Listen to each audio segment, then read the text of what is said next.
Are we live? I think we're live.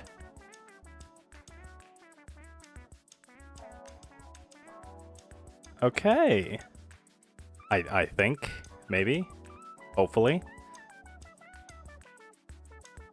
There we are. Lovely. Alrighty. Hello, anyone who watches this afterwards, after the fact. I know who you are. We're keeping tabs on you guys. Oh, wow, we already got someone here. Jared Matthews, what's up? Okay, so, I'm just gonna get right into this because I think the last stream that I did was about like 4 hours long, and it added about no, it didn't add it slashed 5 years of my life. That was an endurance test. Oh, stream is a little laggy.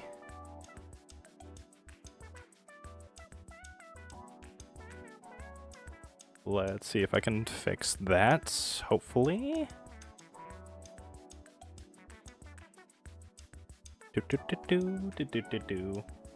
Ah, hello, another person.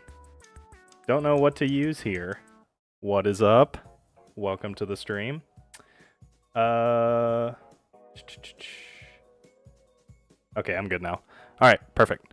Yeah, my I'll be honest, my like Wi-Fi at this apartment complex has just been one of the most spotty, just rancid things. Just basically like, I work now? Oh, I don't. Oh, I'm working now. I almost got you there. You almost thought I was gonna work. It's really, so if the stream like cuts in and out at all, then that is why. But anyways, we're gonna get right into this. It's good on my end, letting you know. Okay, sweet. Perfect. That's how Spectrum be, yeah. Yeah, Spectrum is from Dante's 9th layer of hell. 15th layer, honestly. It's made some layers of hell. Okay. So, I'm still figuring out a username. Nice. Hey, well, good luck with that. It's harder than it looks. I mean, I came up with my username when I was like high school, middle school, and I was like, oh, I like Ben 10. Ben 11 rhymes. Anyways, okay, so we're gonna be getting right into this. Basically, Happy New Year, first of all, and second of all, I have ingested a few films, a few cinematic silver screen projected classics that are all down here and just waiting to be ranked. So that's what I'm going to be doing. I'm basically just going to go through these one by one. I'm probably going to go like worst to best, build up to probably my film of the year, and start out with the most atrocious diarrhea squirt of a film that's ever been created. So without further ado, let me put a name to that diarrhea squirt. A Minecraft movie. Worst movie of the year. I've already made a video about this. Classics. Yeah, in air quotes, classics. Yeah, a Minecraft movie. Classic. Also, got my username figured out. Oh, a good night. Oh, would you look at that? Nice. Yeah, it's got a nice ring to it. Anyways, a Minecraft movie. I've already made a video about this. I feel like I have talked ad nauseum about this film, but it is genuinely one of the most joyless, just infuriating films that I have ever watched in a while. I watched this again, rewatched it twice actually, without the comforting solace of a theater, laughing and quoting every single line. And let me tell you, I gotta get in touch with Guantanamo Bay, because like they really are not operating at the best of their ability if they're not forcing people to do that. Like, honestly, it was a torturous experience because, like, the only thing that was enjoyable about watching a Minecraft movie in theaters was just seeing it with a crowded group of people and, like, laughing at all the memes and, like, hearing people, chicken jockey, all that sort of stuff. And that was fun, I will admit. It was, like, kind of like a cultural thing, I guess, and it was kind of funny to see that happen. But the actual movie itself, awful characters. Jack Black is annoying. They have this really weird, like, photorealistic animation style where they take creepers and they actually make them grassy. And it looks disgusting. There were some people that were saying, "Oh, the art style is so good." I do not see that at all. Like, I think it looks gross. I think it looks weird. I think those characters are not meant to be in live action. And the green screen in general just looks awful. It's not funny.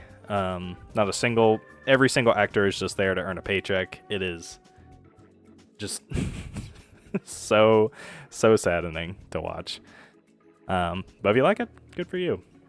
Worst film of all time, in my opinion. Oh, yeah.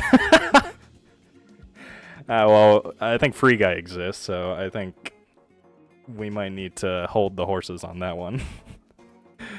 But yeah, that's my thoughts on a Minecraft movie. I legitimately forgot every character's name besides Steve. Oh yeah, that's because he says it out loud. I forgot what the story was as well. I mean, yeah, because it's like, it's a non-story. There is no story. Anyways, onward, or else we're going to be here for hours. Tron Ares, the second worst film of the year. What's interesting is that I have a very weird relationship with the Tron franchise. It is one of the most baffling things to me, just because it's a franchise that I love in a lot of respects. I love, like, the art style, I love the world of Tron, I love, like, the soundtrack, of course, by Daft Punk in Tron Legacy. I think the special effects are cool, but man, I don't like a single Tron movie. And I'm honestly thinking about making a video about that, but we'll see. Stay tuned for that, just because I think it's so interesting how I like this franchise, and yet it is not a single good movie. There's not a single good movie to be found there. But this one in particular, starring Jared Leto, it is... I really forgot a lot about this movie, if I'm being honest. They have some really weird choices, like how the whole crux of the film is like, oh, the grid is being taken into the real world. Like, they have this, spoilers for Tron Ares, I guess, if that's what you care about, but they have this 3D printer that basically 3D prints stuff from the grid in real life. And so they have all these action scenes of, like, light cycles going through cities and, like, flying through city skylines and stuff. And it's so, like, the thing I like about Tron is the world, the actual grid. Like, that's the part that's interesting to me. When you take it, it's like that Pixar movie Onward, where the whole concept of that is like, oh, we have these fantasy creatures that do magic and stuff, but they're in the real world and they're in tax brackets and they're paying house mortgages. Like, it seems counterintuitive, I guess, is what I'm trying to say here. Is like, you're taking the cool part about Tron and just plucking it out. But yeah, besides that, it's the villain. The villain's all right. Jared Leto is an AI, and he's good at playing an AI, but he's an AI that's becoming alive, and Jared Leto's not good at becoming alive, to say the least. So yeah, this was really bad, honestly. Like, I am hoping and praying for the day when we get a good Tron movie, but this was probably the nail in the coffin, honestly. Okay, next is Five Nights at Freddy's 2. Five Nights at Freddy's 2. Oh boy, oh boy. Ugh. Oh. I mean, I can see the appeal of urban fantasy, but Tron wasn't the series for that. Yeah, exactly.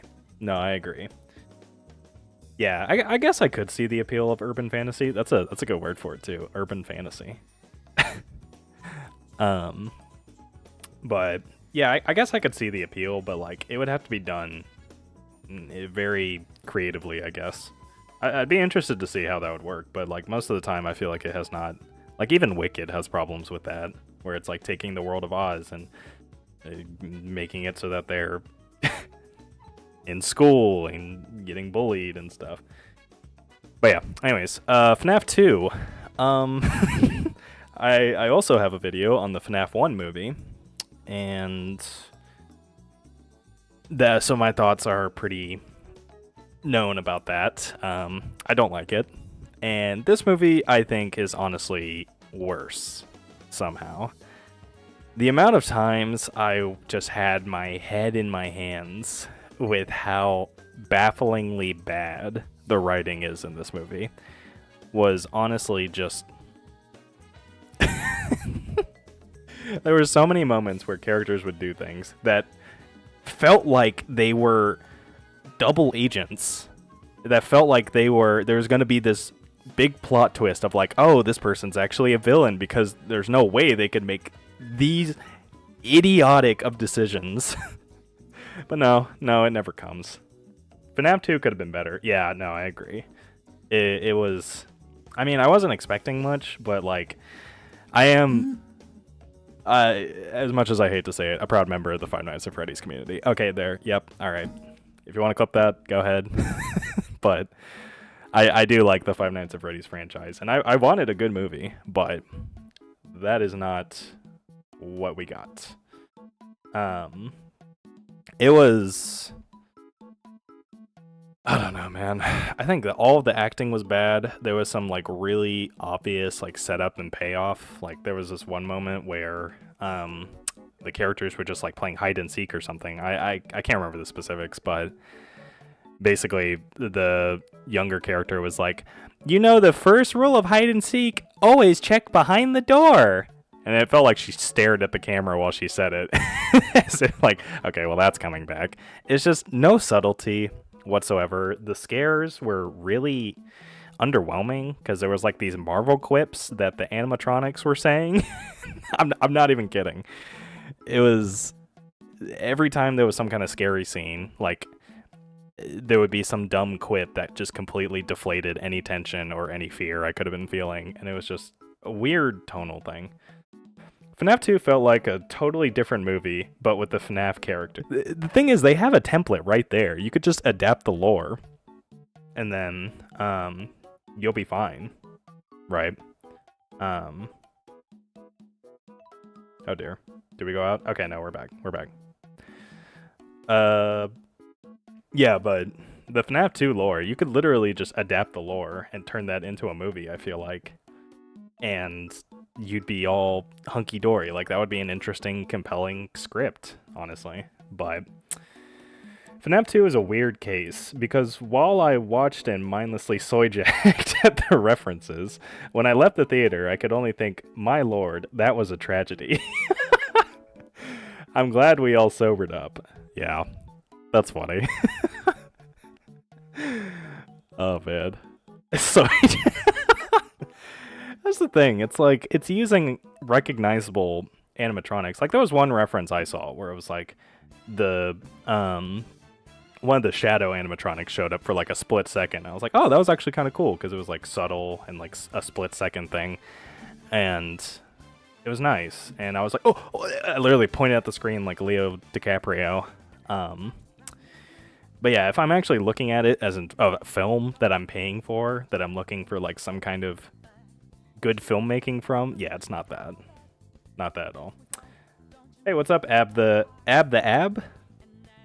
I think that's how you say that. What's up? Thanks for joining. Appreciate you being here. The puppet was possessing the Ghost Freak from Ben 10. Or no, the puppet was possessing like Ghost Freak from Ben 10. Yeah. And then they had like that stupid Snapchat filter on the people the puppet was possessing. Yeah, I saw. Yeah. Okay, you saw Shadow Bunny too. I realized I never. Ham Ab Insad. I'm so sorry. I completely butchered that name. But yeah, okay, so I'm not crazy. All right, next movie. We got H.I.M. Him. Fourth worst movie of the year. This was kind of a gamble for sure. I saw like a lot of advertisements for it, and literally the only selling point seemed to be, it's just a football horror movie, which like I could see being interesting because funnily enough, I actually played football in high school. People are always shocked to hear me say that because like I'm definitely, I like to think that's a compliment though, that like I'm not the type. But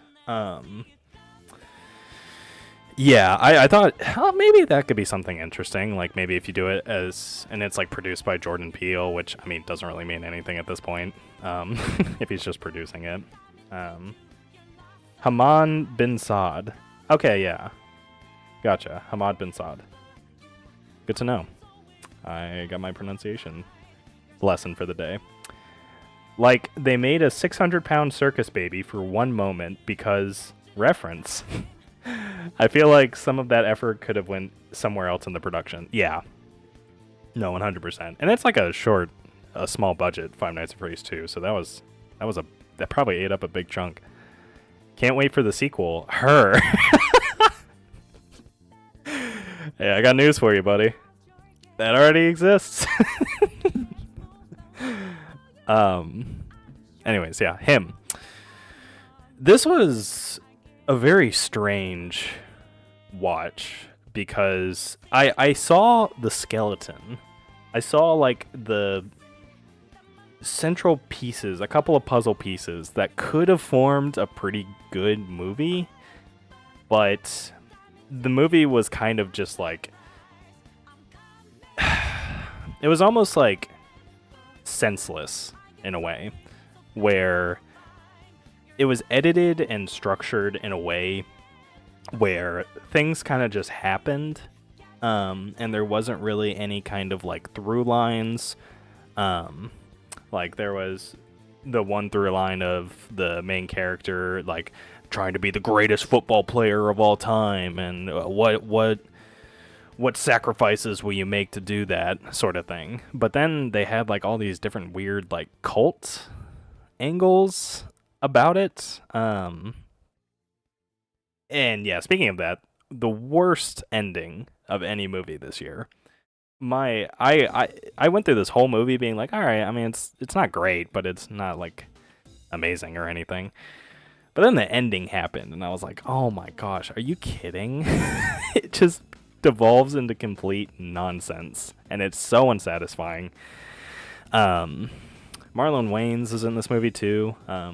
His most daring role since Requiem for a Dream, I guess. And he's okay. I mean, they were kind of like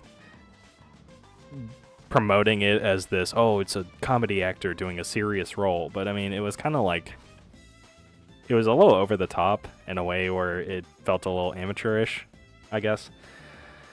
It's, yeah, not good. Not good. Definitely do not recommend him. H.I.M. There's a Denzel Curry song that's not bad about this movie. So, yeah, there's that.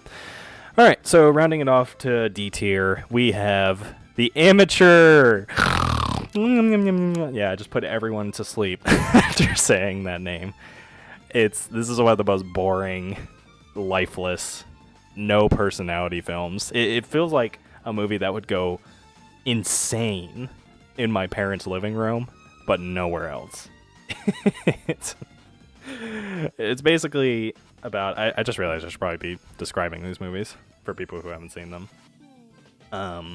But it's basically about this like software analyst guy played by Rami Malek whose wife gets killed in like a terrorist attack or something, and he has to like track down the people who murdered his wife, and it's so boring. I mean, the only saving grace is Rami Malek, just because like his character is somewhat interesting for this kind of like spy movie angle that we've seen a million times, where like he's kind of bad at it because he's a software analyst. But I feel like that sort of concept of like a spy who's bad at being a spy has been done much better in other places, like Cars 2. Anyways, that was a complete joke, by the way. I hate Cars 2. I have nothing else to say about this movie. It's so boring.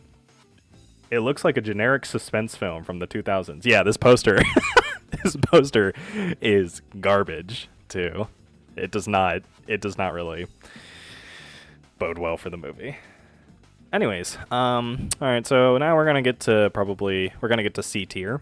For movies that like I kind of liked, but I thought were a little so-so, a little mid. And the first up in that is Running Man, which I don't know if this is controversial at all, but I was not a huge fan of Running Man at all. I thought it was a pretty big disappointment. 'Cause like, listen, this film is directed by Edgar Wright, the acclaimed director of so many amazing films, like Scott Pilgrim vs. the World, A Baby Driver, the Cornetto trilogy with like Hot Fuzz and Shaun of the Dead. A bunch of amazing films that are so energetic, so like fun to watch, so like full of life and creativity. And this this is not bad. The Running Man is basically a remake of like I can't remember when it came out, but it was like an 80s or 90s film starring Arnold Schwarzenegger, that I've heard is somewhat weird and not great either, but it's basically a concept of this guy, played by Glenn Powell, has to survive like this modern day gladiator game of surviving a certain amount of time without getting killed by this task force that's hunting him, and he can also be captured by like civilians who will get like a cash prize. It's basically like rampant consumerism in the entertainment industry kind of gives way to manipulative and opportunistic sort of like game shows that are violent and super crazy, and why do people watch this? But it's like, come on, man. This movie is so just like, it's honestly kind of hard for me to pin down, because there are some parts about it that I think do shine a light on like Edgar Wright as a director. Like there's some fun camera work, and there's some fun like just action sequences that are cool, but the movie is so inconsistently toned, I guess, is my biggest issue with it.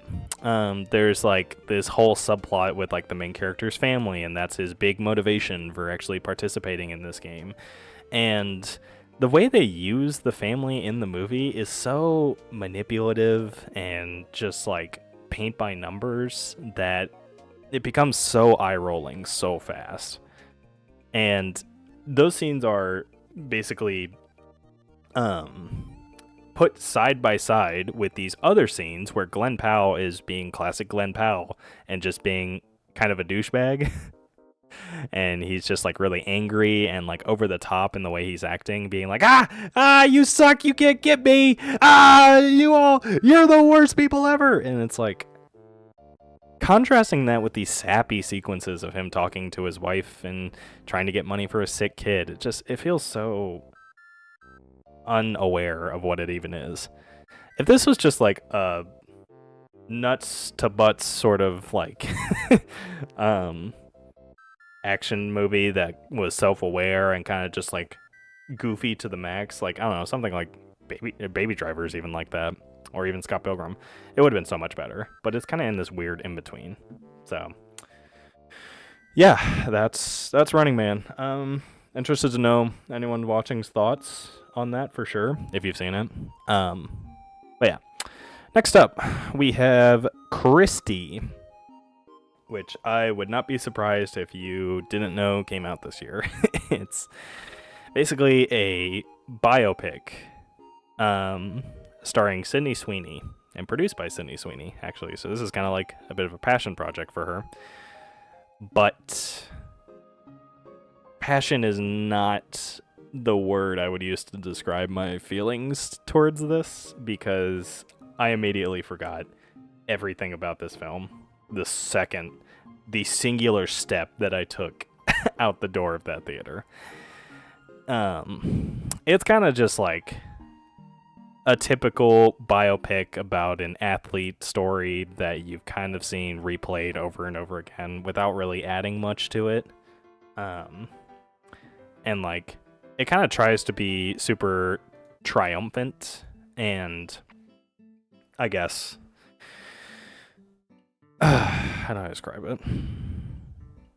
I don't know. It's by the time the ending rolls around, I am just so like sapped of life that I don't even really care about this like crazy thing that happens near the end. And don't get me wrong, it is crazy, but just the build up and like how uninteresting these family dynamics are, how uninteresting these like athletic dynamics are. It's about as good as Kicking and Screaming in terms of sports movies, is all I'm trying to say. That's about all I have to say about that. All right, next up, maybe another controversial one. Materialists. Quite another disappointment. This is just a tier packed to the brim with disappointments for sure, because like Running Man, I actually love the director of this film, Celine Song. I think her other movie, Past Lives, is like one of my favorite movies of I can't remember when it came out, but it was one of my favorite movies of that year. I think it was like a really nice contemplative sort of like look at relationship dynamics and kind of have it be disgusting, emotion-riddled child. And I don't do that often. Ah, crap. Are we, did we go out? No, we're back. Okay. I swear, if this stream is cutting out because of my Wi-Fi, I think it probably is, but hopefully not. But yeah, we got Materialists. It's starring Dakota Johnson, Chris Evans, and Pedro Pascal, who is just in everything this year. We're gonna have a few other Pedro Pascal movies, but yeah, it's Materialist is kind of going for a similar thing that Past Lives was going for, where it's sort of deconstructing relationship dynamics and kind of it's about this story of like this woman who fell out of love with Chris Evans and basically has like a re-encounter with him, and at the same time she is kind of like going on dates with Pedro Pascal, and she's also a like a matchmaker. Like that's her job, is being a matchmaker. And that was one of the only parts about the movie that I actually kind of enjoyed, was the way she was like talking to her clients and like how ridiculous people's dating standards are, and they kind of like poke fun at it a little bit. That was kind of nice, but the actual dynamics between Pedro Pascal, Chris Evans, and Dakota Johnson were just like so uninteresting. Like Pedro Pascal in particular, he feels like a stand-in character for, I'm not gonna spoil it, but like a certain message they're trying to go for that's sort of revealed later on. Minecraft movie needs to be S with Free Guy. Oh, yeah, no, everyone's entitled to their own opinions. Yeah, okay, yeah, that's I mean, I disagree, but yeah, I think you're actually one of the worst people in the world, and that you're entirely wrong in every way. Anyways, Materialist. Yeah, just really missed the mark on the message it was trying to tell. It felt like it was kind of saying the same things over and over again, very repetitive, and not really saying anything interesting to begin with, like Past Lives did. Yeah, just not interesting all around. I'm very disappointed about this one, but alas. The Long Walk, the second Stephen King novel adaptation. Where is it? Where is it? There it is. And in the same tier as the other Stephen King adaptation. Garbage. Stephen King's a hack. He's contributed nothing to the entertainment sphere. No, it's... Honestly, the issues with this movie definitely don't have much to do with the actual source material, because I think it's fine. But it's more so with just how straight they play it.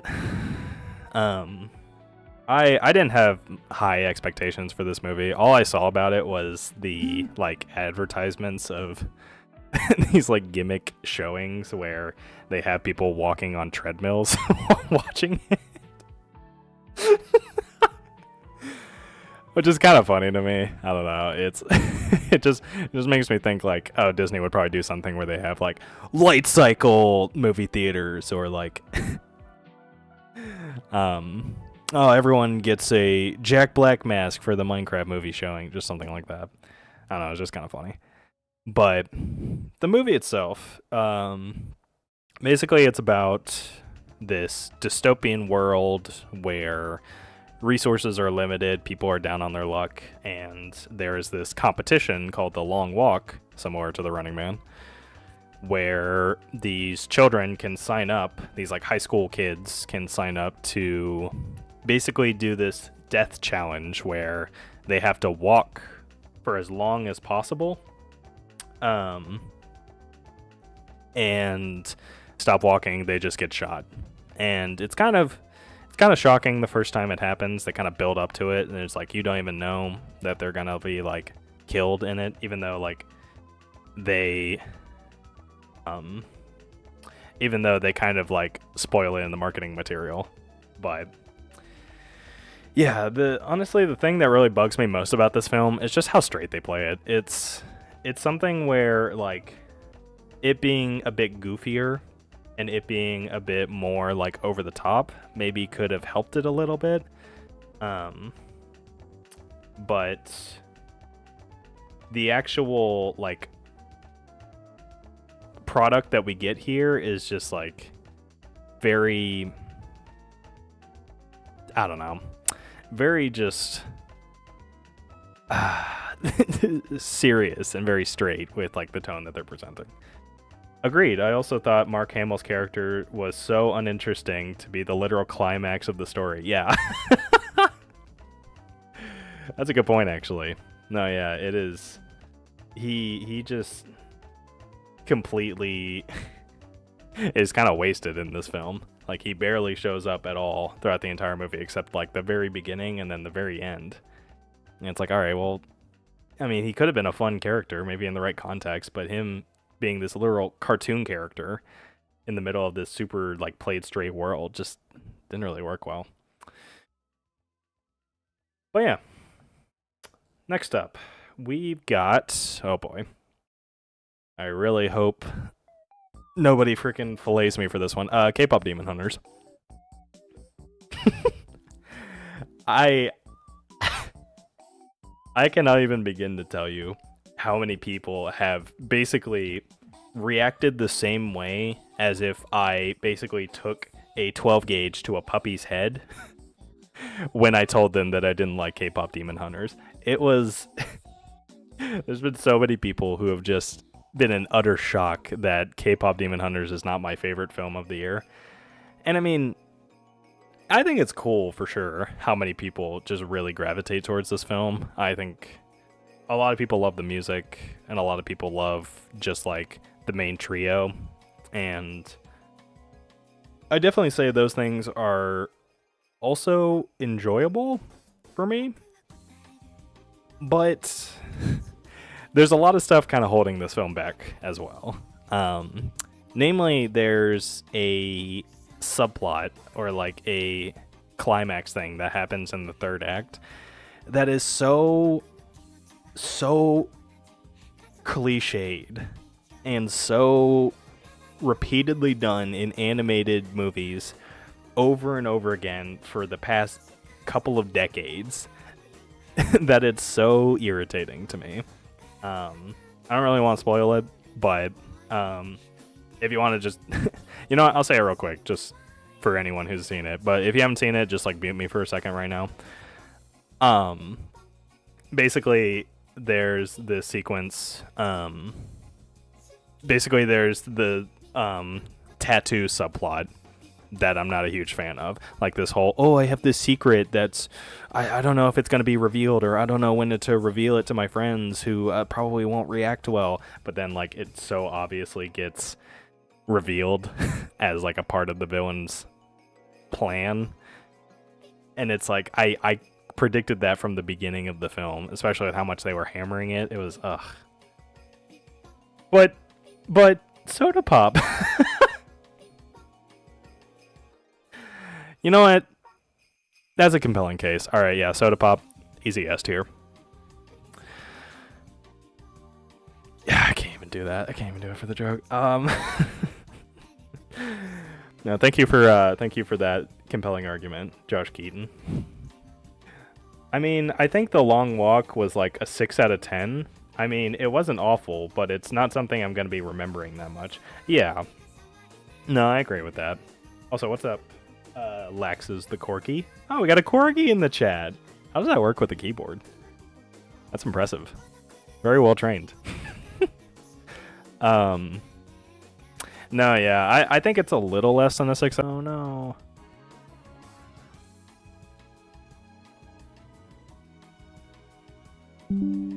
Oh, my gosh. Okay, we're back. Oh, boy. I don't know if you guys just disconnected there. Sorry about that. So let me whine about this for a second. Basically, my Wi-Fi does this really weird thing sometimes where it just completely just like hard cuts. Like someone snaps a fiber wire somewhere and it just like goes out for like 5 seconds. And then it comes right back and it's like I get 7 ping on most games that I play, which is really good. So it's like, it's so annoying because it's good Wi-Fi, but it just like randomly cuts out sometimes. So I'm sorry about that if that happens. But yeah, K-pop's awful. K-pop's one of the worst movies I've ever seen. And you're bad if you like it, and you have no media literacy. Anyways. No, that was a joke. Yeah, it's fine. It's okay. I think some of the songs are okay. I really like Your Idol, the villain song in this film. I think it's like properly thematic and like well made. All the other songs are kind of just like annoying in the same way that some K-pop songs are annoying, where they're like overproduced, feel like they came out of an assembly line. I like the main trio. They're fun. I like how they're written in like a silly, goofy kind of way. But other than that, there's not really much to like about this film. There's a decent amount holding it back. I mean, out of this list, I've only seen Sinners, 28 Years Later, Weapons, Mickey 17, Long Walk, and the Minecraft movie. I see. Okay, well, hopefully I'll be able to give you some recommendations near the end, perhaps? Bugonia is S tier. Anyways, next film, Bugonia. Actually, D tier. Yeah, worst movie of the year. Worse than a Minecraft movie, honestly. No, yeah. Well, we'll get to that. Don't want to spoil it, though. Okay. Next up, we have probably another controversial one. Which one's it gonna be? Smashing Machine. Smashing Machine? A little disappointed by it, if I'm being honest. I think it's some of the things that were I don't know, man. Basically, this film, Smashing Machine, if you haven't heard of it, um, it's a film directed by one of the Safdie brothers, Benny Safdie, um, that is starring Dwayne Johnson, of all people. But it's like him in a serious role, and he's not just playing like a super buff skyscraper architect for some reason. Um, and that whole aspect of it, of Dwayne Johnson actually giving like a good performance, it's fine. He does an okay job. A clap and a half. You did good. You managed to make it into not the high school level play, but the college level play. Great job, Dwayne. He's fine. He doesn't do anything like super standout, super like even Oscar worthy, I would say. But he's actually playing like a real character here that fits well with his personality. Who's also a big muscle man, so that helps that he's not trying to play like a relatable main character, which is one of the issues I have with a lot of his films. But yeah. You just lost a subscriber. No! Well, that's unfortunate. Agreed. Benny doesn't have the sauce like Josh does. Yeah, Benny Safdie, he's made like one of my favorite Safdie projects, which is The Curse. But The Smashing Machine is probably not as good as Marty Supreme. Never heard of it. The Smashing Machine? Well, I mean, I don't know if I'd recommend it. I mean, a lot of people like it where I don't, so. Minecraft movie for me was so bad it's good. I watched the leaked version where there was a bunch of like texture and placeholder stuff. Really? And it was the best experience with a bunch of friends who were high. Dang, that sounds better than the actual movie. At least it's not pretending. It's not being like, oh, look at how good our green screen is. Anyways, yeah, Smashing Machine. I really like the way that it's filmed.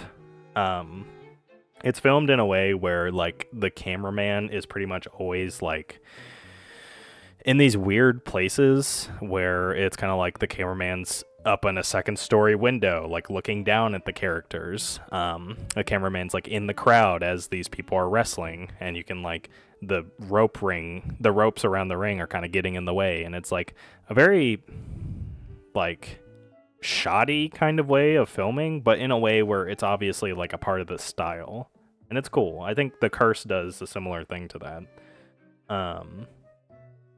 But yeah, I like that. I think Dwayne Johnson's okay.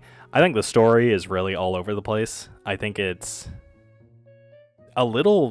drags a lot to where it feels like it's going for kind of this slice of life, sort of watch these characters sort of bounce off of each other, but it's very uninteresting. And it's kind of hard to pinpoint why. I don't know if it's because like the characters are uninteresting or like the actual sequence of events. I think the sequence of events is just kind of, it drags a lot.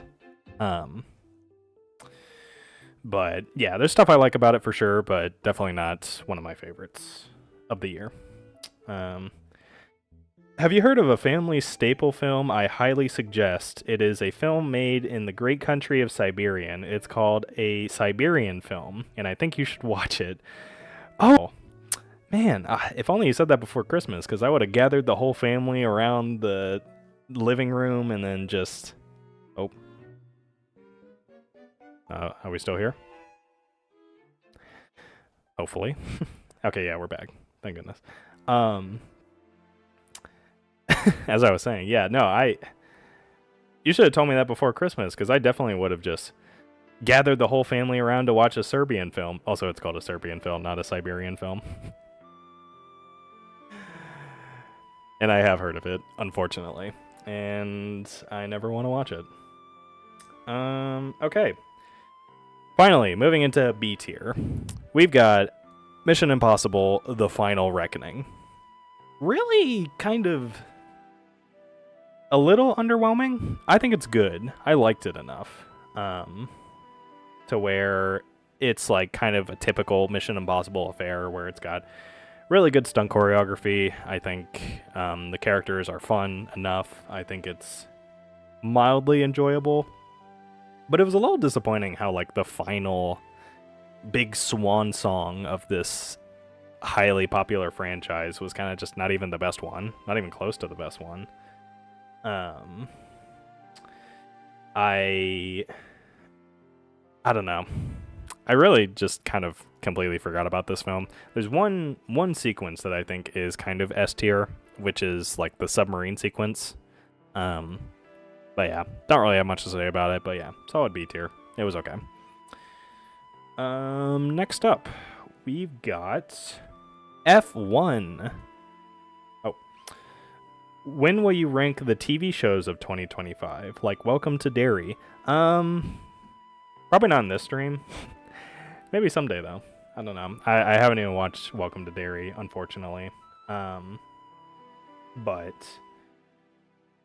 yeah, I don't know. I haven't really watched many TV shows from 2025, except maybe like Smiling Friends, I guess. Bit of a big movie guy, I guess you could say. Anyways, Final Reckoning felt like such a drag for me. It's way too long and some really stupid parts. The submarine part was great though. Yeah, I agree. I think it was definitely like a good drag and a lot of parts. But I mean, I wasn't really surprised by it because there's a lot of Mission Impossible movies that are a bit of a drag for me because like it's like 40% action, 60% everything else, and everything else is just kind of lame. The only good parts about these movies are really the action sequences, and I wish they would just focus on that. I had the displeasure of watching the Smurfs 2025 movie in theaters, and it was the worst thing I've ever watched. Yeah, unfortunately, I haven't had the displeasure of seeing that, but I feel for you. I hope you're doing okay. I hope you have enough money for counseling after that. It is a bunch of screaming infants saying, Papa Smurf! What? Oh, gosh. Do you mess with 6-7? No. No, I do not. And that's all I'm going to say about that. Alright, F1. Finally, what we're actually talking about here.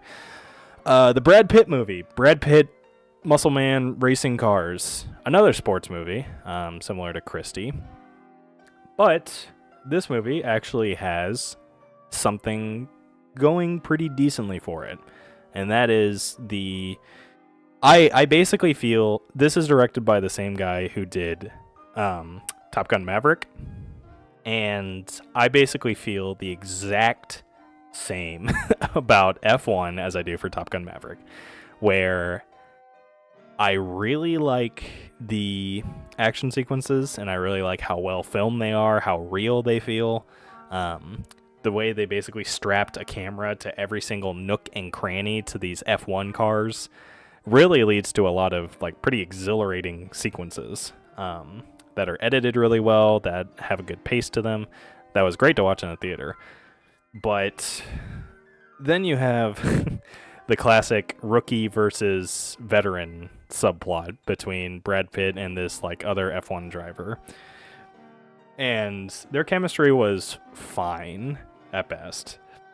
It was a bit of a drag to watch, and like there's also like a romance subplot that was just kind of like there's like one part where the love interest is asking Brad Pitt like, why do you do this? And that was like one of the only good parts where it's like, oh my gosh, they're actually getting into like the sports psychology of it, which is really the part that's interesting to me when it comes to sports. Just like the drive to become the best and like the mental pressure that causes you to choke, things like that.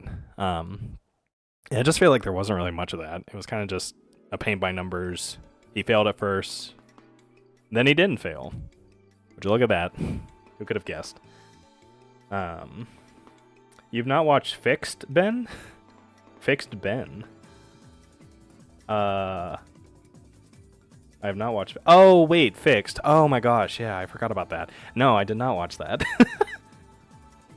I probably hung out with friends or hung out with my loving family instead of watching that. I don't know. I saw some people liked it, but... And I definitely would have to see it, for sure, to actually get a proper opinion on it, but yeah. What does F stand for? I don't know, actually. Formula. That's what it stands for. Formula. I don't know. I literally could have sat there and thought about it for like half a second and then not said I don't know because I actually did know. But no, I didn't do that. I don't know why. I messed with F1, watched it 3 times in theaters. Wow! Dang. I mean, hey, that's fair. I feel like it would not be as fun to watch, like, at home. I feel like the theater experience is kind of something you gotta do for F1. But dang, glad you liked it so much. Yeah, I like parts of it, for sure. But definitely not enough to watch it 3 times. But that's cool. Alright, next up. We have Zootopia. Also, I put this wrong. There we go. Zootopia. Zootopia 2. This is another fine movie. A movie that I was actually not expecting to like at all. I was expecting this to basically be on par with such a demonstrable diarrhea, such as Frozen 2, Moana 2, any of these other, like, basically Inside Out 2 even. I know a lot of people like Inside Out 2, but I'm not really a fan. Movies that feel like they're like the old straight-to-DVD sequels, about the same quality. But Zootopia, this was actually a pleasant surprise. I feel like it kind of captured a lot of the essence of the first Zootopia and actually, like, added some new stuff and expanded the world in a way that was not really, like, eye-rolling. It was actually a fun addition that competed with the rest of Zootopia, because that's, like, one of the things I like most about Zootopia is just the world of it. Yeah. You know what I have the best thing to tell you. In my country, Sausage Party wasn't popular. I watched the whole movie in an empty theater with my dad. Wow. That was in 2016. Nice. No distractions for Sausage Party. That's I still haven't seen it, but I have seen Food Fight, though. I mean, I'm sure the Food Fight is the timeless classic that it is. Is way better than Sausage Party. Yeah, not even close. Anyways, yeah, Zootopia.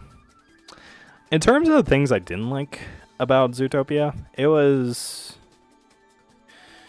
I don't know. It was kind of just a little just too quickly paced for my taste. I think it was a bit of a product of, like, this new renaissance of what I call jingling keys movies, where studios kind of make these kids movies in a way that is basically flashing rainbow colors every single scene in a way to just make sure that the kids in the audience don't get bored. And I definitely felt that a lot with this movie, just with how, like, a lot of jokes would have been a lot funnier if they kind of gave the space to breathe, or if they kind of, like, got the timing down a bit more. But yeah, I think overall it was a decent amount of the jokes hit, a decent amount of the character dynamics are fun. Some of the new characters are pretty good too. Like, I like the snake and the horse. The horse mayor actually isn't as annoying as I thought he would be. So that was nice. Yeah, fine movie. Very okay, very decent, I would say. Zootopia is furry bait, and I refuse to watch it. My friends said they advertised it in literal fur cons. Is it? Are furries that big of a demographic that, like, Disney would actually do that? I don't know if it's, like, pure furry bait or anything. I don't know. Okay. What's next? Next we have The Naked Gun is my next film. Solid B tier. It's, funnily enough, the only Naked Gun film that I've seen. And so I can't even really attest to like, oh, it really captures the essence of the old Naked Gun movies, to be honest, just because I'm a uncultured hack who hasn't watched every single old movie in existence. So yeah, I was kind of just watching this as a layman, just watching it as a comedy, and it was fine. It was good, actually. There was a lot of jokes that I thought actually landed pretty well. Yes. Oh, is that answering, is furries a big enough demographic? The people who work on the movie are literal furries because they watched the original one and got into the fandom, dude. Wow. Okay. Fair enough. Honestly, that wouldn't surprise me if a lot of people in the animation industry are furries, though. Yeah. Anyways, The Naked Gun. This movie stars Liam Neeson, and it is basically just like a soft reboot of the Naked Gun franchise, and it's got like the most idiotic, like over the top, ridiculous kind of sense of humor, to where they're constantly, it's kind of like Airplane in a way, like that sort of humor, where it's like, surely there's a way that we could stop this plane. Oh, don't call me Shirley, sort of thing. A lot of those. And some of them are funny, some of them are a little eye roll worthy. There's like a lot of celebrity cameos in this film too, which I'm usually kind of annoyed by. But only a few of them were annoying this time around. I thought this movie honestly had some sauce. Had some of the gumption, the drive, the power. It was funny. I enjoyed it. It was really short too. It was like 85 minutes, and it was just so nice to be able to go in and out of a theater within 85 minutes, plus like the 2 hours that they show previews before it actually starts. Ugh. Mariah Menounos. I hate Nuvi. When are you going to rank Superman and Fantastic Four? Whenever I get to them in the ranking, I would say. And not to spoil it, but Fantastic Four is coming up. So, people in the animation industry want to have fictional identities. What a shocker. I mean, I don't know what a VTuber is, but I'm sure no one wants to be a fictional character in their real life. Yeah. Yeah, I don't know. I don't know. I don't know if that's fair to say that like everyone who's interested in animation wants to have like a fictional identity. I definitely think that's a bit of a radical sort of way to look at it, but I could definitely see maybe like a few, or like definitely like maybe VTubers being that way. I don't know. I'm not a psychologist. Anyways, next film, Friendship. Movie by, I can't remember who directed it, but it stars this comedy actor whose name I also can't remember. I probably should have done more research into these before I clicked that funny little live button. That probably would have been helpful. Tim Robinson, that's his name. Tim Robinson, and this is actually, again, the first Tim Robinson thing I've actually seen. And it seems like he has kind of a similar, maybe like guerrilla style of like prank comedy, similar to Eric Andre and like Nathan Fielder. I don't know if that's true or not, but this is like a straight up like real film with real characters. That's not just like a dumb prank TV show. And I liked it. I liked it enough. I think Tim Robinson is really good at being awkward. This is a very uncomfy movie. Like, I was kind of squirming in my skin for a lot of it. just because this main character played by Tim Robinson, who's like trying to make friends with Paul Rudd, and like it's basically like a accurate representation of what it's like to make friends after college, and it's very uncomfortable. I thought it was pretty funny. I thought Tim Robinson was over the top when he needed to be. He wasn't like constantly screaming in a way that like Adam Sandler would be. But there were moments where ridiculous stuff happens and he like kind of amps it up pretty like tastefully, I would say.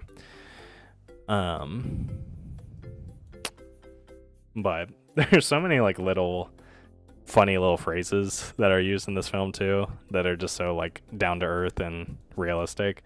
Like there are these people talking and then all of a sudden someone just goes like, hey, did you guys see the new Marvel? Oh dude, the new Marvel was awesome. It's just like, it's funny how they just call it the new Marvel instead of like naming the movie, because like people do that all the time. I do that all the time. Yeah, just little realistic stuff like that, really good at making you feel awkward. It didn't really like move the needle much in terms of being like an actual film. There wasn't really anything that had me just hollowing and chortling. And the characters are fine. It kind of just was good for like a couple of chuckles to kill out an hour or two. So, yeah, that's Friendship. All right, and now for the heavy hitter, the biggest movie of the year. Fantastic Four. Sorry, I'm losing my voice a little bit. That was probably really loud. I'm so sorry. Yeah. Fantastic Four. This is a movie that came out this year. And it was okay.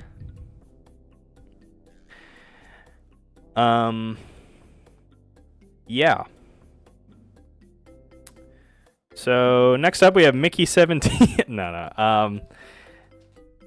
Yeah, Fantastic Four is it's okay.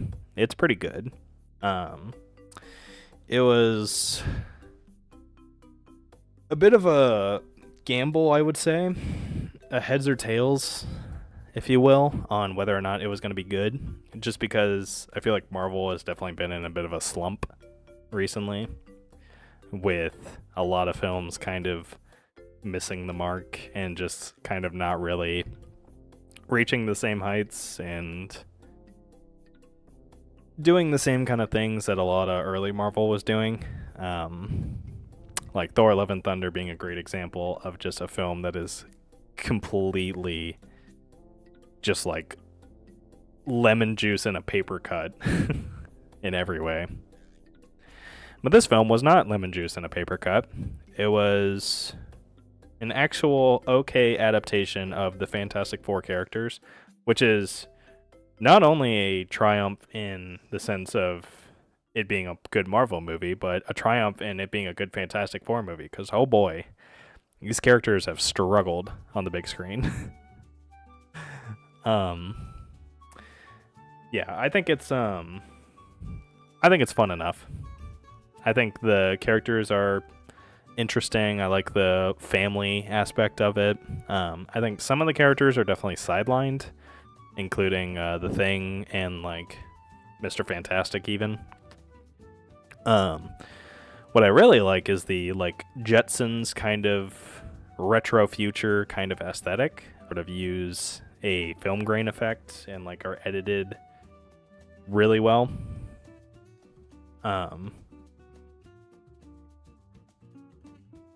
We're back.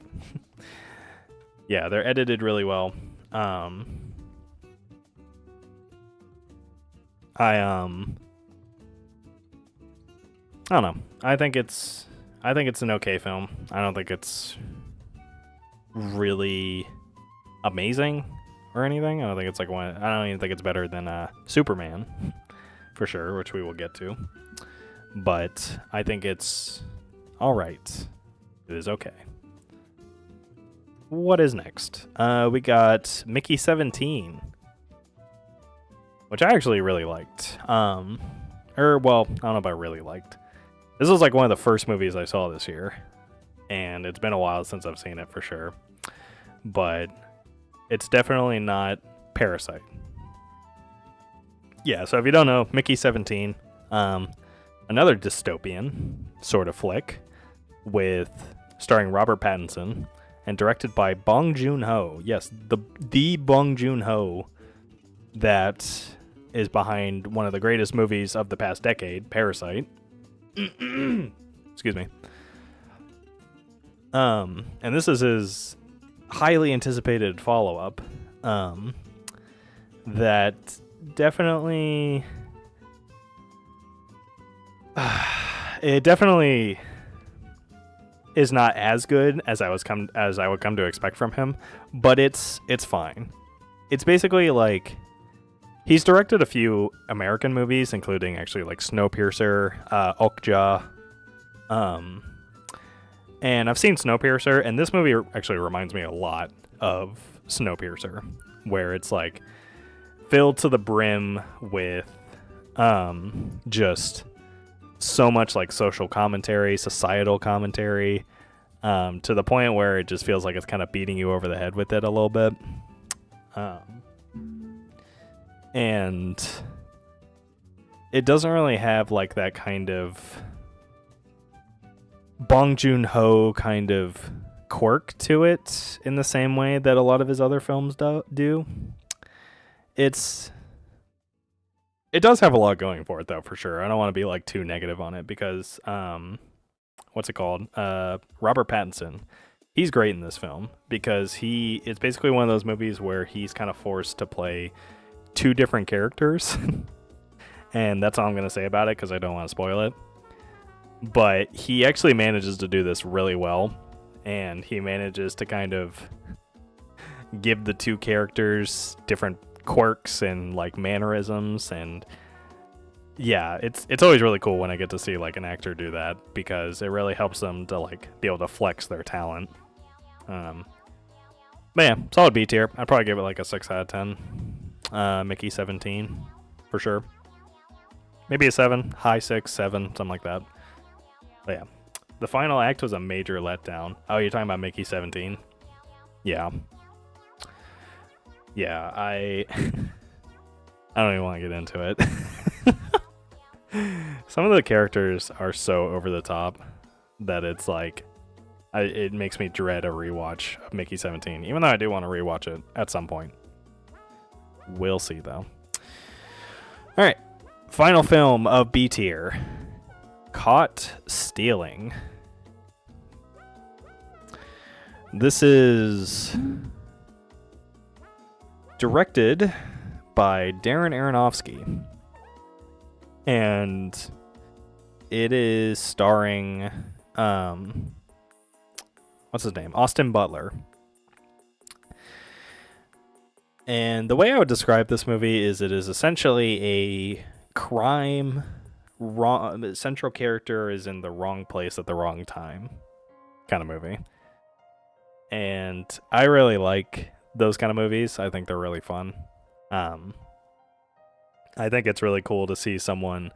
It's kind of like a fish out of water film done correctly, where there's just like this regular guy who has like all this crazy stuff happen to him.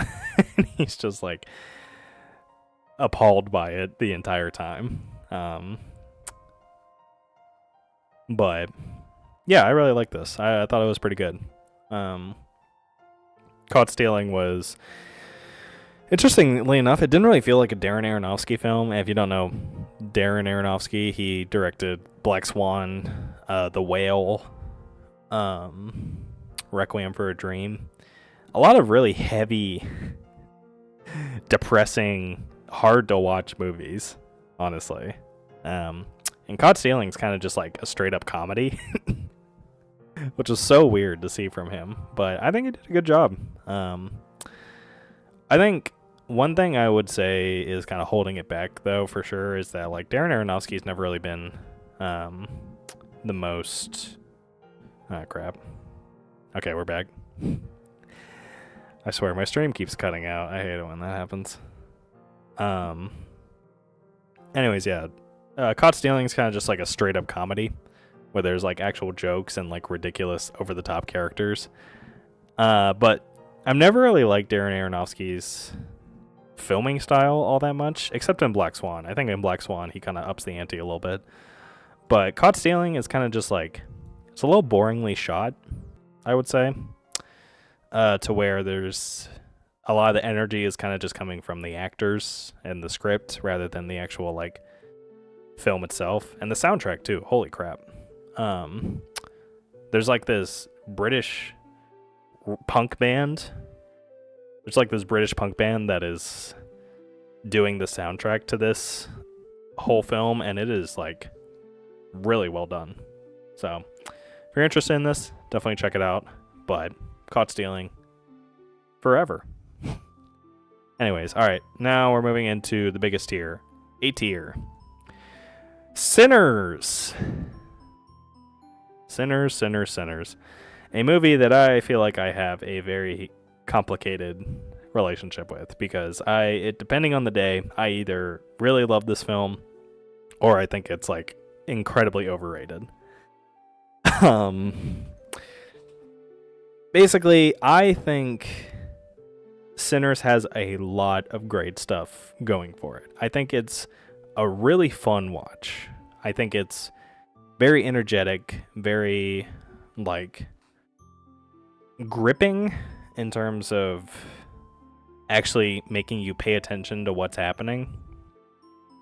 I think it's like a 2-hour movie that just flies by, honestly. But there is the other angle to it where you basically have to wait for the first like 30 minutes or so to actually get into like the real meat and potatoes of the story. And that sort of thing does drain you a little bit, especially on rewatch after I rewatched it. But yeah, I think it's got a lot more good going for it than bad. I think the main guy who plays Sammy, I think he's great. I think the soundtrack is actually like amazing. I think it's one of the best soundtracks of the year.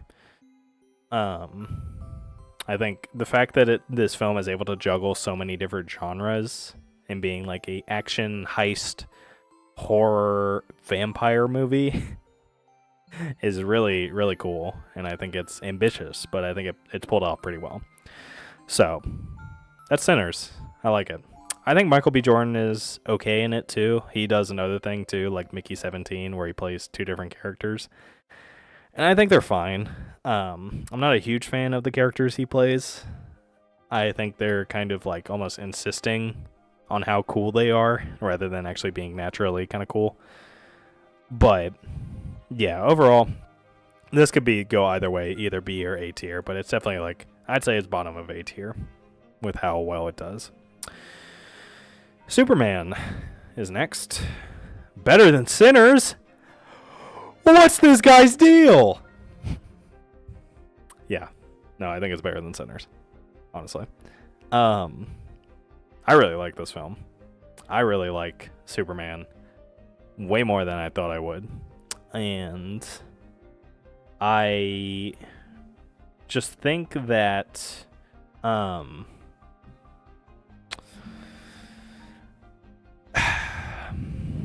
I think it's like a perfect antithesis to the ways that Superman has been.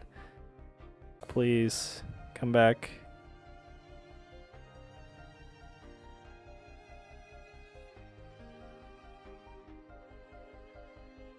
Okay, we back? Okay, we're good. Yep, Wi-Fi still keeps cutting out. Yeah, maybe one day I'll fix that. Sorry about that. But I'm back. I swear it only lasts like 5 seconds every time. It's so weird. Haley Steinfeld's storyline I thought was kind of weak. That's my only complaint about it. Jack O'Connell is fantastic. Yeah. No, I agree with that. The Haley Steinfeld storyline was very rushed. It was kind of like her and I can't remember which one it was. I think it was like Smoke or someone. Her and Smoke were just like having an argument in the middle of one scene, and then literally one scene later, they have like this big musical dance sequence, and they're just like dancing together. It's like, all right, am I supposed to care about this? You obviously don't think I should. See, we disagree there. Oh boy. I really did not like Superman. 4 out of 10 for me. Really? Dang. No, it's like a 7 out of 10 for me. That's interesting though. I'd be interested to hear your thoughts on why you didn't really like it. But no, I thought Superman was great, personally. Oh, Lax is the corgi. Oh no, my entire chat is against me. Wait, no, I have to conform to everyone else's popular opinion. Yeah, Superman, the worst movie of the year. Yep, terrible, awful. Oh, whew. That was a close one. No, yeah. Superman is, I think it's good. I would love to hear your guys' reasoning though why you don't like it. I think it's like the fact that I hated Man of Steel as much as I did, where like Superman is just such a depressed like little dweeb who's just like so sad all the time about, and he hates being Superman. It was just such a breath of fresh air away from that sort of thing. Where like I really enjoy how the new Superman, I think his like last name was Corn Sweat or something. True American name right there. But I think he's great. I think he like really eats up any scene that he's in and is kind of just relishing in being Superman. And I think a lot of the side characters are fun as well. I think Mr. Terrific, I think his name was, has a really fun action sequence that I think really made him very enjoyable to me and very fun to watch. I like his personality too. I think it's like a really good, really fun like popcorn movie that's creative enough and like energetic enough with its camera work to really kind of put it on the higher echelon than more superhero movies to me. Here we go. Listen, you can never need to conform. I don't conform, and I have some awful films I've rated good. No, that's fair. Yeah, no, that's yeah, I'm sure you gave a Minecraft movie a 10 out of 10 for sure, right? Josh Keaton. Most of my friends agree with you, though. I thought the performances were great, and some scenes, like the apartment interrogation scene, were amazing, but James Gunn decided to add a bunch of extra stuff. Now, yeah, that's probably my only issue with the film. I agree with you there. I think a lot of the extra stuff that's added is kind of unnecessary. Specifically, like some of the characters, like the Super Pals or whatever that joke of what they called themselves was. Yeah, I didn't really think they were that funny. The only one I liked was Mr. Terrific, and he had like a bit more of a role to play, I guess. But yeah, some of the extra stuff wasn't really great. But overall, I think most of that extra stuff kind of hit more than it didn't stick the landing, I guess. Nope, 4 out of 10. Oh, that's what you give a Minecraft movie? Fair enough. Ooh. The whole Justice Gang I thought was so lazy. I just wished Gunn focused on the main three, Lois, Clark, and Lex, because I really enjoyed that. Yeah, that's fair. So you didn't like Mr. Terrific then? Interesting. I think his powers were pretty creative. And I thought like his personality and how he bounced off of Lois was cool. But yeah. My friends don't like I rated a Serbian film 7 out of 10 and say it must be a 1 out of 10 because of how shocking it is. A 7 out of 10? Interesting. No, that's fair. I mean, I don't know if I've ever seen someone rate it that highly, but wow. No, that's fair. Yeah, maybe I'll have to check it out. I don't know if I want to though. I don't know if I can stomach that. Anyways, we got to move on from Superman. He's the best out of the three for sure, but I just didn't see the point. Yeah, that's fair. That is fair. All right. Next up, we've got something I watched very recently. Knives Out, Wake Up Dead Man. Pretty good. Pretty good. Oh, hey.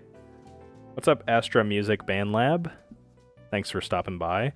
Just popping in to see where K-Pop Demon Hunters is. You put it in the right place. Good job. Goodbye. Thanks for double checking my work. Oh, man. Anyways, yeah. Knives Out. Wake Up Dead Man. It's pretty good. Pretty good. I liked it a lot. I think it's not as good as Knives Out, for sure. But I think it is much better than Glass Onion, for sure. I really liked just the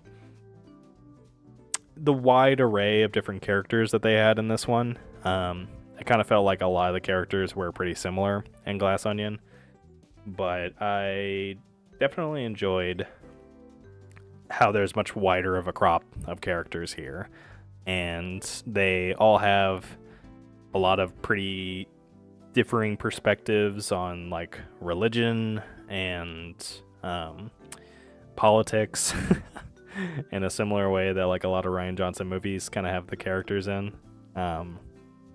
And it's cool. I like the mystery angle of it. I think that this movie didn't really subvert a lot of things as much as Knives Out did, where Knives Out is like a masterclass in how to make a really good like mystery story, because you basically, the movie tricks you into thinking that you have it all figured out, whereas the main character doesn't at a certain point, like really well. But in actuality, there's way more to the story that the film hasn't even revealed yet. And like this film definitely has, Wake Up Dead Man definitely has like aspects of that where you don't really understand what's going on. And it kind of drip feeds you information in a compelling way that's fun to watch, but it's kind of just like a typical murder mystery. I love Daniel Craig. He's always funny. There's a moment where he says Scooby-Dooby-Doo in a really funny way. He goes, Scooby-Dooby-Doo. It's pretty great. Oh yeah. Not really much to say about it. I think it maybe could have gotten a little bit quicker to the actual murder mystery part. I think it wastes a lot of time at the beginning with setting some things up that don't really have much of a payoff. But yeah, I don't think it's like a big deal or anything. I thought it was like a pretty well-made, well-written film. And I'll take some more Knives Out films for sure. All right, next up, Roof Man, the sleeper hit, the honey hole, the actual like was not expecting this to be good at all movie for me this year. Yeah, it was great. I liked it a lot. This, if you don't know what Roof Man is, it is basically like a loose adaptation of like this real story of this guy who crap. Stream went out again. Just gotta give it a second. Roof Man.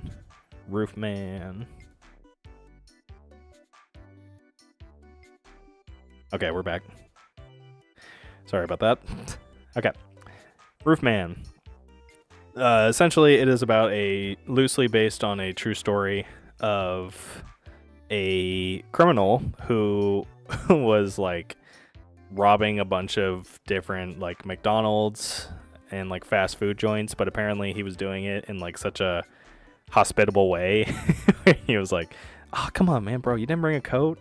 Bro, you gotta have a coat when I'm locking you in the freezer, man." And it culminates to him basically hiding out and escaping prison and hiding out in a Toys R Us for like a um, ridiculous amount of time, but it's I really like the subject matter of this film. I think like the actual character played by Channing Tatum is actually like really fun and really enjoyable to watch. And I think Channing Tatum, this might be my favorite performance from him. He does such a good job at being like kind of a slightly weird, sort of like detail oriented, kind of like doesn't know how to understand people sort of character. And the way he bounces off of like a love interest and like people that he meets throughout the film, and the things that he does in like the Toys R Us and basically like makes his whole fort in there are really funny. Yeah, it's a great comfort movie, I would say. Roofman was such a surprisingly amazing film. Top 5 of the year for me. Yeah, I could see that. Annoyed that neither Tatum nor Durst are getting any Oscar buzz. Such a great film. Yeah. No, I could see Channing Tatum getting an Oscar nom. Definitely. It's probably not going to happen, though, like you said. But who knows? Maybe we'll see. Okay. What is next? We're rounding off. We're almost to the end. Wow, this is lasting a lot longer than I thought. Chainsaw Man. Now I know what you're thinking.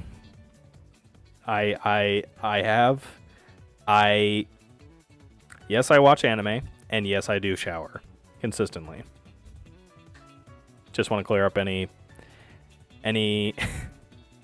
sort of misconceptions or misunderstandings there. But yes, I have watched Chainsaw Man, the movie, and you can't smell me through the microphone, hopefully. But yeah, this was great. I'm not going to talk too much about it just because I don't want to spoil it, and also I think not that many people have even seen this, really. But I think the Chainsaw Man franchise has really developed from something that I kind of hated to something that's actually one of my favorite animes to watch at this point. I think it's much more self-aware than how I treated it at first, and I think it's very in tune with its characters and very, very complex with its characters as well. And it's also just like an amazing display of like animation and heart palpitating action throughout the whole thing. So yeah, if you like Chainsaw Man, check out the movie. It's pretty good. All right, next up, Bring Her Back. Yeah. Bring Her Back. The sophomore film from the directors of Talk to Me. The Filippo brothers, who are the masterful minds behind Raka Raka.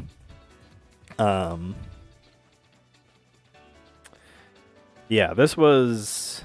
I was definitely expecting it to not be as good as frickin' Talk to Me. I definitely think like Talk to Me was sort of shaping up to be kind of a lightning in a bottle sort of film, and that it would be hard to replicate it. But thankfully, I am happy to report that these guys are not one-trick ponies. They actually understand horror films, and they know what they're doing when it comes to making a truly disturbing, horrific movie. Like, there were multiple moments in this film when I was like literally squirming in my chair with how uncomfortable I was. And that doesn't happen often. I feel like I'm definitely very jaded when it comes to horror films at this point. Like, it takes a lot for me to actually be like genuinely uncomfortable or scared of something. But Bring Her Back managed to do it. And I really like it for that. I think in terms of criticisms, I think it's... I don't know. I don't have very many, but it's definitely like... I don't know. Some of the kid actors are and like... and some of the, I guess, Oh, the ending. That's what really bothered me about it. Yeah, the ending's pretty bad.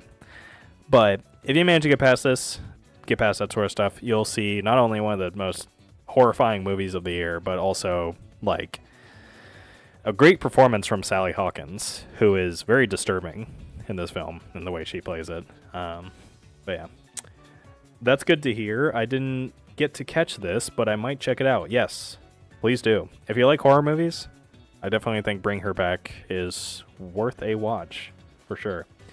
Thanks for sticking around, by the way, Josh Keaton. I hope you're enjoying the stream. Thank you for sticking around and watching. And also, I didn't even mention, but thank you for watching the Free Guy video. I think you mentioned something about watching it near the beginning of the stream. But yeah, I appreciate that. Thank you for checking that out, dude. Okay, what's next? We've got 28 years later. This was, yeah. there's like a consistent trend of films that I had incredibly low expectations for that really managed to turn out to be something special this year. And 28 years later is definitely another addition to that list. Because, oh wow. Dude, there's something about like remaking and rebooting and making sequels to beloved films from so long ago, like 28 Days Later, that really just kind of like strikes a chord with me and just makes me feel like I am not going to enjoy it in the slightest, and this is going to be made as a complete cash grab, kind of banking off the name. But this is not that. This is a boundary pushing, a exhilarating, a monster of a film, honestly. Oh, I'm enjoying it, man. Thanks for keeping it entertaining while I work in the background. Oh, yeah, for sure, dude. Any time. I appreciate that. I'm glad it's entertaining. Yeah, 28 years later, a complete powerhouse. Like, there are moments in this film where the editing, the soundtrack, the makeup, the cinematography, all of it comes together to kind of basically rip my heart straight out of my ribcage in a way that is just so insane. It is like a crazy film, all in all. And I definitely think it's not able to keep that sort of suspense up the whole time. I think it definitely drags here and there. But for the most part, I think there are sequences in this film that are so fun to watch and so like unique away from like 28 Days Later. Like, it's a completely new thing. It feels like they actually had a good idea for this sequel in a way that most other reboots and sequels really kind of struggle to find. So, yeah, and Ralph Fiennes is in this too. He's funny. It kind of looks like the Lorax, and that's all I'm gonna say. Yeah. Oh, 28 years I didn't like as much as I wanted. Oh, okay. The trailer might be one of my favorites literally ever, and the first hour I absolutely loved. It kind of lost me for some reason near the second act. I don't know why. Yeah, no, I feel that. That's kind of what I was getting at when I said that. It's not really able to maintain that momentum all that well, but it's definitely, like, that first hour at least, even in of itself, is worth the price of admission. Like, it's so good. What about Life of Chuck? Oh, I'm so sorry. I'm so sorry to disappoint, but I have not seen Life of Chuck, unfortunately. Also, hey, what's up, Roller Program? Thank you for popping by. Alright. We're nearing the end here. Not quite in S tier yet, but we're getting there. Next up, Bugonia. It's A tier. Not S tier, unfortunately, but I think it is very high A tier, for sure. I definitely. Ooh, where do I start with this? This is a crazy film. It is. Oh man, it is like I have not seen that many Yorgos movies for sure. I haven't seen Kinds of Kindness. I haven't seen Poor Things yet. I've seen The Lobster, actually. And I think what I love about The Lobster is the same thing as what I love about this, is that the atmosphere and the way this film is made is just so sickening. In the best way possible. It is so uncomfortable and so, like, alien, for lack of a better term. Which is better, Bugonia or Kinds of Kindness? I haven't seen Kinds of Kindness, unfortunately. Although I'd probably say I like The Lobster better than Bugonia, if I'm being honest. Just because I think, like, the story is a little stronger there. But I think the characters in Bugonia are amazing. And I also think, like, the mystery angle of this film, basically, if you haven't seen it, the concept of it is these two, like, tinfoil shirt, shoes, pants, everything. Every single clothing item is made of tinfoil for these guys. These tinfoil cap conspiracy theorists abduct a high-level CEO of what I think is like some sort of like medicinal company or some sort of drug company, played by Emma Stone, and they abduct her in the thought that she is actually a alien. And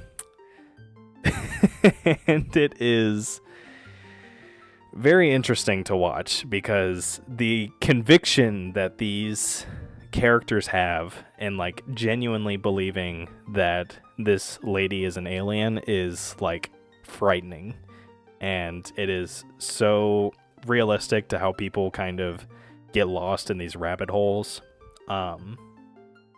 and it is such a wild ride to see like the dynamics between them. And like there is a part of the movie too where it's like, oh, is she actually an alien? But then you're thinking like, oh, there's no way, these guys are just crazy. It's fun. It's got a cool mystery angle to it. It's keeps you guessing, and I would say that the film is kind of amazing. It's like wraps up such a pristine, gilded little bow on the entirety of the film that it's glorious. But yeah, which film do you predict wins Best Picture? Oh, that's a good question, actually.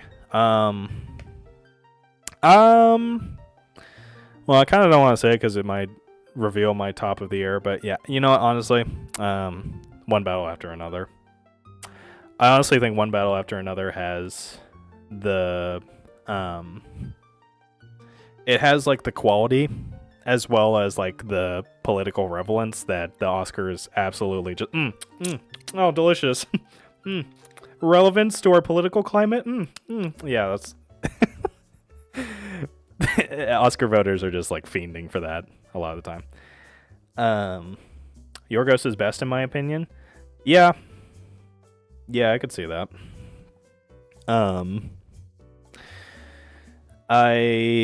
I definitely think The Lobster is better, personally, but Bugonia is, I will not fault anyone for picking that as their best. All right, we're nearing the end. Last film of A tier. Phoenician Scheme.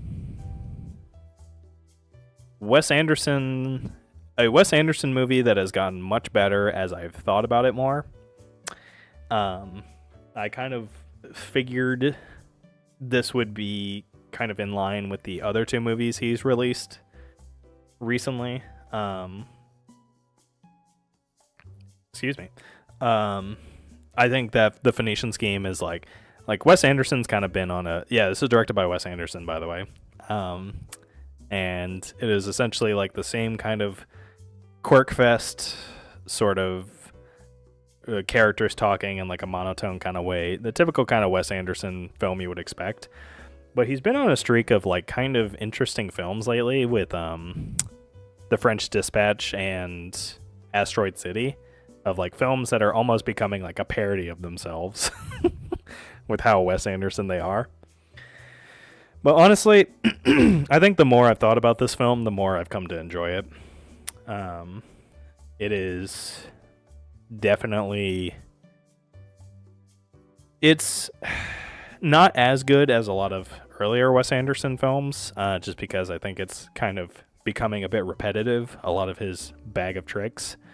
But I still think that he is so good at what he does, and his style is so like intoxicating that I really can't keep myself from enjoying it.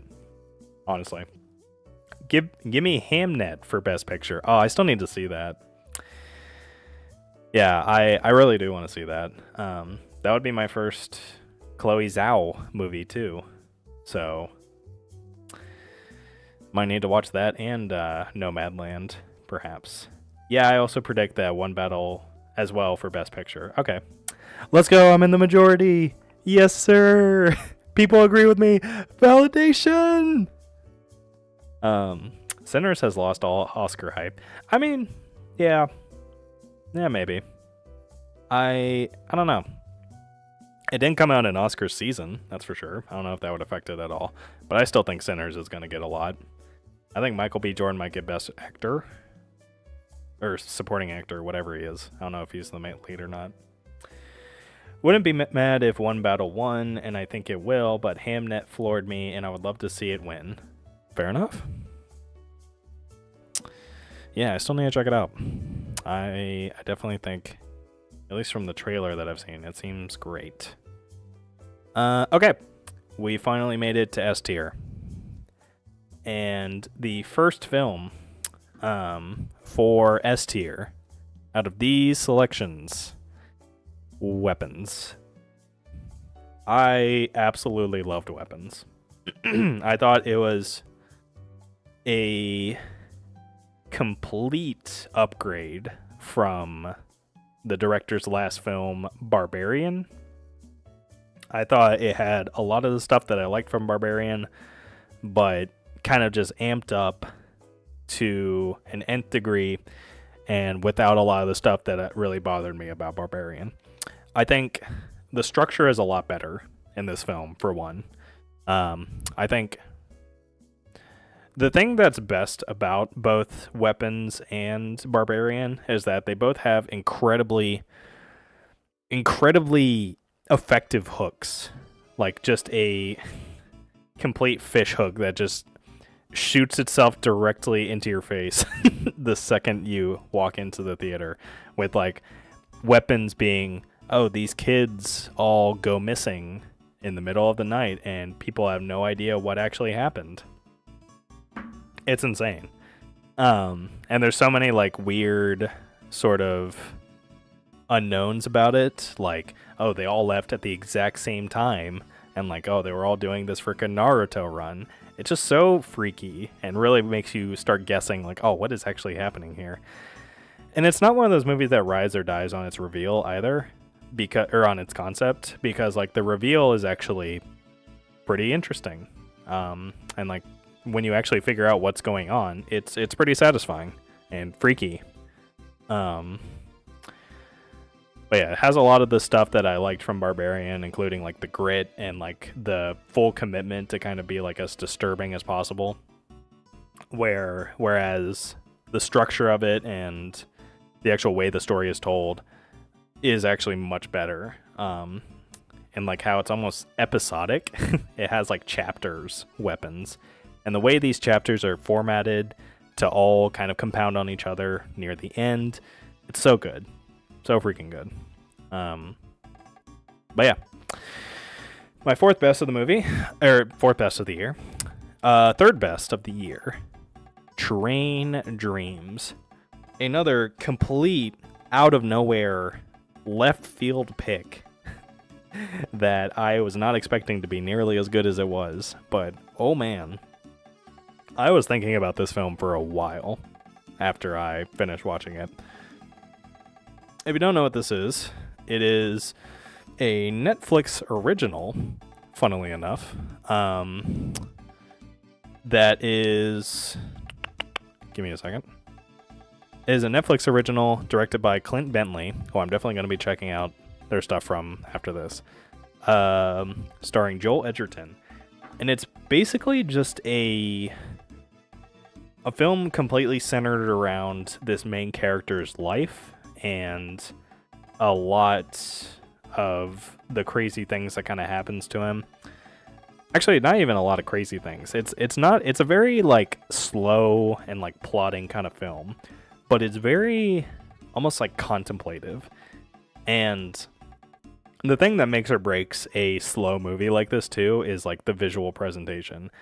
And when I tell you, Train Dreams is one of the best looking movies of the year, hands down. I truly and honestly mean it. Probably the best cinematography I've seen. I still haven't seen Hamnet. I don't know if that would be better. But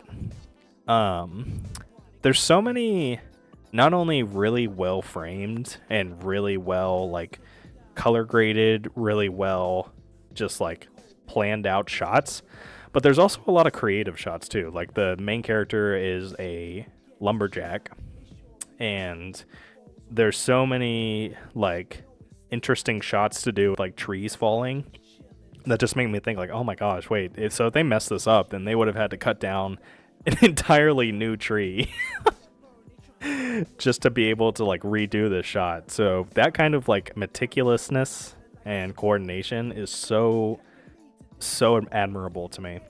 So like there was one shot where like a camera was strapped to a tree as it was falling. So it was like camera pointed up to the sky, and then you see the tree slowly moving closer to the ground. Oh, it's so cool. The story itself is pretty great too. I think that this is like one of the better ways to do a slice of life sort of like journey type movie, where you follow this main character through thick and thin, all the like tragedies in his life, all the good moments, and it's very authentic in the way that it's presented. Train Dreams mentioned. Absolute peak! Dude, I'm so glad someone else likes this movie. Oh, it's so good. Second favorite film of the year. You know what? That is a great pick. No, I love that. Okay. Rounding off to the last two. So I'm basically going to spoil the number one here. So, number two, best movie of the year, Warfare. Which is interesting to me because I saw this very early on in the year. And I didn't really expect that much of it. It kind of looked like it could have been like a really boring, really like done to death sort of like war movie. But it is not that at all. It is one of the most intense, most like oppressive, most just accurate depictions of war that I have seen in a theater, in a film of all time. It was genuinely horrifying. It was ear splitting. The sound design is amazing in this film. And it was just like heartbreaking to see such a realistic depiction of war and to actually be somewhat attached to the characters that like these things are happening to. It was so freaking good. I was not expecting it to be good. A lot of people kind of didn't like this film though, interestingly enough. I heard a lot of people basically calling it like a 2-hour long Call of Duty mission, which I do not agree with at all. For one, because I think like a Call of Duty mission is like freaking Candyland, an episode of Bluey compared to this. How horrific Warfare is. Like, Warfare does not hold back when it comes to the actual like makeup and prosthetics, a lot of the sound design, a lot of like the awful things that happen, and some of the best like screaming I've ever heard in a film. Like, a lot of times people kind of scream when they're acting and it's kind of held back, they're not really like fully sending it. But no, the people in this film sound like they are in the most horrific, excruciating pain you can ever imagine. Like the hurdy-wordy box from Dune. Like all of them are sticking their hand in that thing. But yeah. Warfare was also amazing. Another shock in regards to how amazing it was. Yeah. No, 100% agree. I was not expecting it to be as good. The tactical and realness was so cool to see. Saw a lot of interviews from soldiers saying how accurate it was. Wow, that's cool. Yeah, it felt authentic. So that's cool to hear that actual soldiers kind of attest to that as well. All right. Final film. We made it. We're here. One battle after another. No shock here. I'm a pretentious dude. Pretentious film bro on Letterboxd. So of course it was my favorite film. Yeah, I am. Every single Paul Thomas Anderson film that I've seen at this point, I have absolutely adored. And this is no exception. I really love Punch Drunk Love. I really love The Master. I think this is up there, honestly, with those films as well. What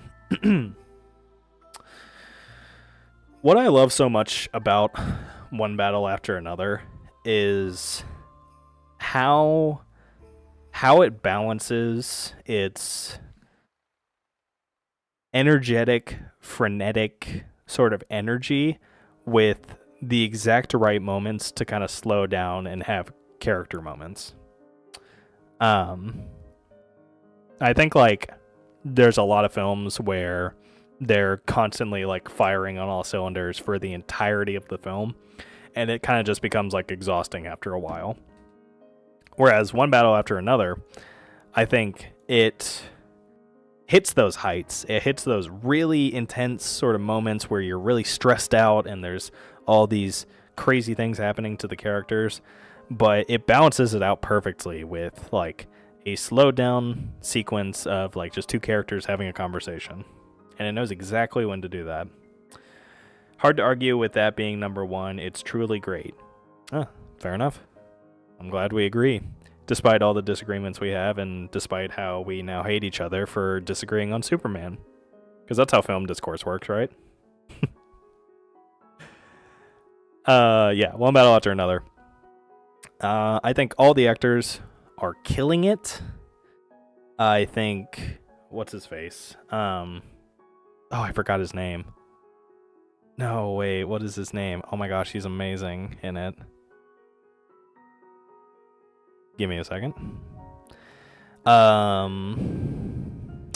Sean Penn. That's his name. Sean Penn genuinely delivers one of the best, probably my favorite performance of the year. The character he plays in this film is one of the most degenerate, like, horrifyingly out of touch and awkward, just detached people I've ever seen in a film. And he does such a fantastic job of adding to it with all these like weird guy mannerisms and like ways that he says things. He does this thing, he has like this weird tick. And I love it when performers give like a performers give their characters like a tick. Like he has this thing where he basically like scrunches his face up into like a ball and then he just kind of like sticks his mouth out and kind of like does it in a semicircle. It's so weird, and he does it the entire film, and it's so realistic and it's not over the top. It's weird how over the top and cartoonish he is, but he still fits, and he's a terrifying villain too, because he actually has power and he has like the ability to kind of foil the main characters in this film. So it's horrifying on that front, how someone who's so detached and so just like such a dork to be able to do these intimidating things. Man. Sean Penn is going to sweep the Oscars. It's so disturbing, but holy cow, sensational. Yeah. No, agree. Disturbing is a great way to put it. Very, very disturbing character. Oh man. But yeah, I could gush about this movie. It's really well shot. It's Leo is great in it at playing kind of a washed up like Big Lebowski type character. Past his prime sort of guy. He's really funny. Really funny movie too. I was genuinely laughing a lot while watching this film, while also feeling intimidated, while also feeling scared for the characters. It's like the entire human experience in one film. So yeah, I honestly think One Battle After Another is gonna win Best Picture.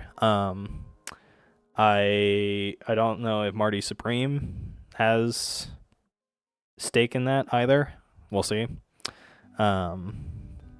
But yeah, I feel like it would be between One Battle After Another and Sinners, if I'm being honest. And a Minecraft movie, of course. That's definitely a contender up there. I swear, if a Minecraft movie gets nominated for Best Visual Effects, that'll be the most upsetting thing to me. Even though that category, the Oscars doesn't care about that category. They nominated Ready Player One 1 year. I think that was in like 2018. Ugh. Man. Hard not seeing the movie about the Freddy Fazbear at number 1, but I'll sleep soundly, I guess.